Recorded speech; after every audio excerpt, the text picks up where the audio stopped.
Muy bien, señores, y aquí estamos retornando con el fútbol de la Liga Artigueña de Fútbol, temporada 2019, Copa Pedro Barúa Peña. Estuvimos en cancha del Atlético Guaraní, donde se vieron la cara frente a frente, Atlético Guaraní y el Atlético San Juan.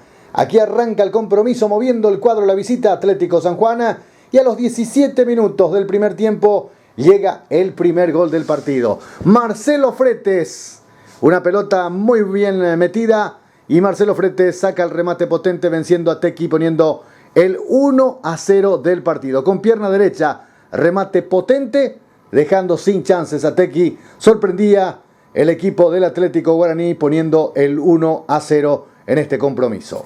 Luego viene el segundo, ya hay una mano, específicamente piden la gente de San Juan, y Marcelo Fretes otra vez llega con el segundo. Una pelota dentro de la mitad, dentro del área chica precisamente, donde llega el centro, saca un jugador, pide en mano, remata y con golpe de cabeza Marcelo Fretes pone el segundo. Minuto 45 ya de la primera etapa. Aquí estamos viendo la mano, donde luego remata, la gente de San Juan pidió mano y siguió la jugada del árbitro, convalida poniendo el segundo del partido.